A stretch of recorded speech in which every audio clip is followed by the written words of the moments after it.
Hello, I'm Robin Vincent and welcome to this, the first of my kind of off-the-cuff, thrown in the air, quick little videos about what I'm doing on the Surface Pro 4. So what I really wanted to do today was show you what my setup is. I'm hoping to keep this more or less sort of permanently here, although I imagine the little boxes around the outside are going to be more or less depending how we do and depending on how focused I am on the surface, or whether I'm more focusing outside the box. I don't know. I'm in a space of transformation. I don't know about you. I seem to be enjoying having a lot more external hardware, particularly when I'm performing, where being really focused into the surface or into your laptop can be good and necessary and interesting, but actually in a performance space it's easier to have other things around as well.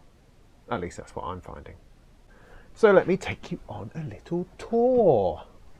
So in the middle is my Surface Pro 4 sitting pretty there. Now to the left I've got this, which is the McMillen K-Mix. Now this is fairly new to me. I've been using it a little while and I haven't really dug into it yet, but I will do an entire review video of it because it's very, very interesting. Next to that I've got the Novation Circuit. This is something I've been getting to grips with lately. It's got a good engine of sounds and drums within it, and also some very good hands-on controls. You can turn stuff on and off. You can create patterns very quickly. You can adjust with knobs.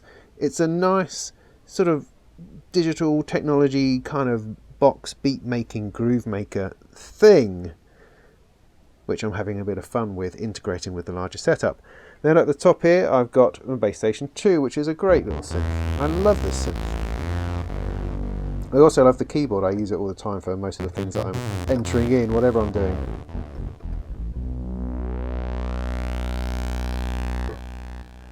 Then over on this side is the new stuff, my new acquisition, the Moog Mother 32, which is a semi-modular analog synth. It's just a beautiful thing.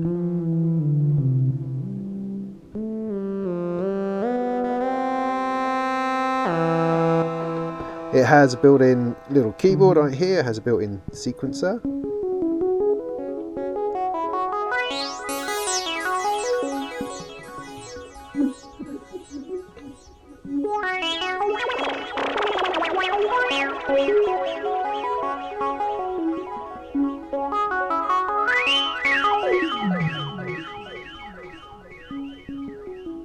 And it's something that I could play with all day. This is going to expand over here. I've been completely bitten by modular synthesis and I really want to push this side of it, but also how it interacts with the surface, because you can hear there's a delay going on there. That delay is being caused by the computer, by the surface, not by this. It has no echo facility in itself at all. It's actually here.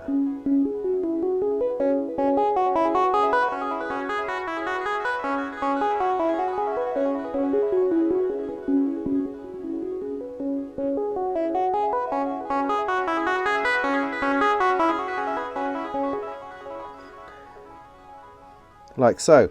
Now this has been driven by a MIDI cable here, which is coming out of this rather ugly little box over here. Now this is an expander for the K-Mix, which is very handy because otherwise I have no MIDI ins and outs. It's all been done on USB previous to this.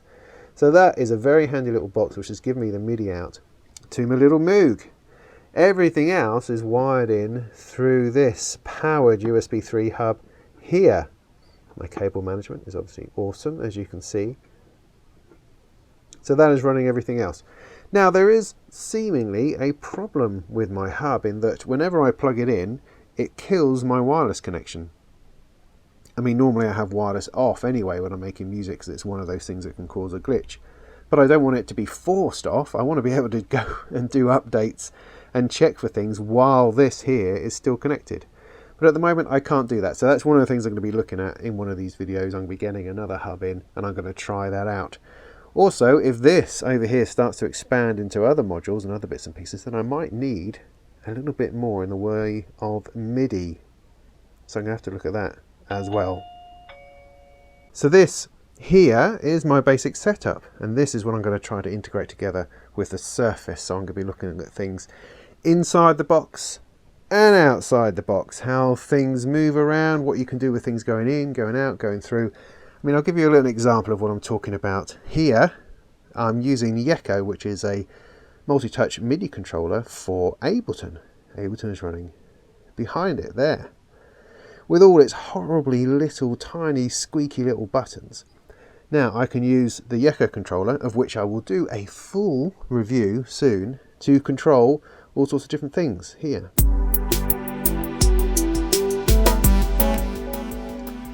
I can control levels. I can trigger bits and pieces.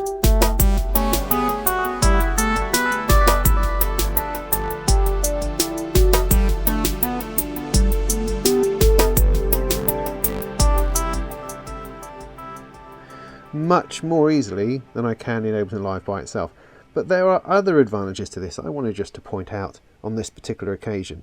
When you go into Live, if you want to open up the GUI of a larger instrument or effect, that can have a problem on your audio playing back. So let's set this playing. Now I've got Biotech in here running the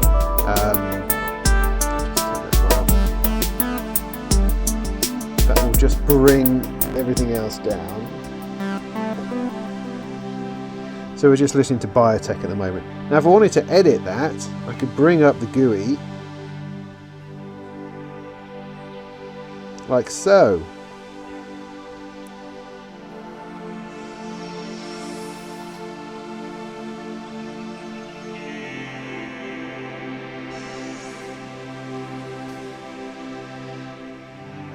Which is beautiful. However, in Yeco, I've got this mapped to here.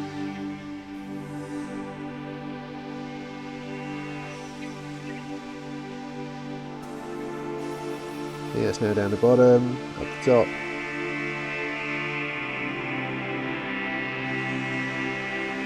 But the beauty with Yeco is I can do it without bringing up the GUI,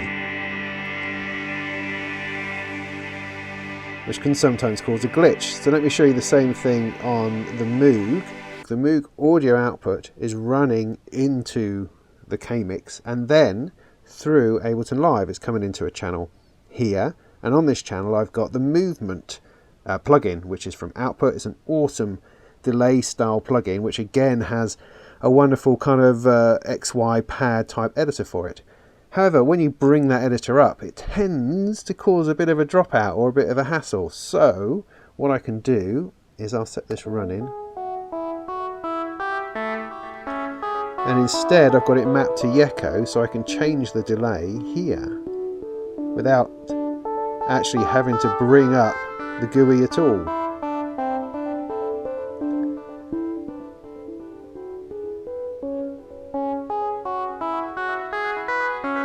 Whereas I go back into Live and try to bring that up.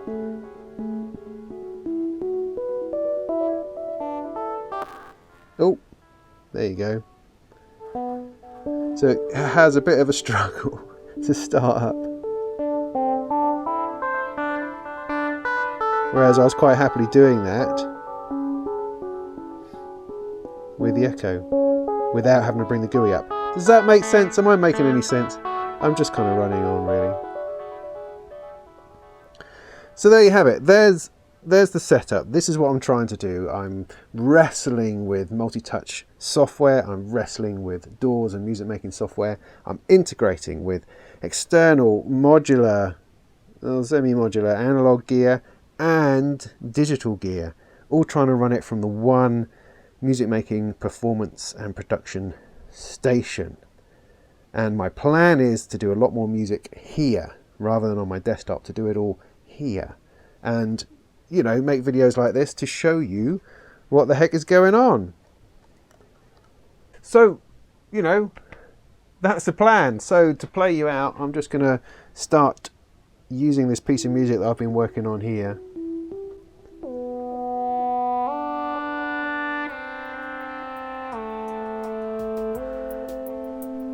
And in the meantime, go and make some tunes.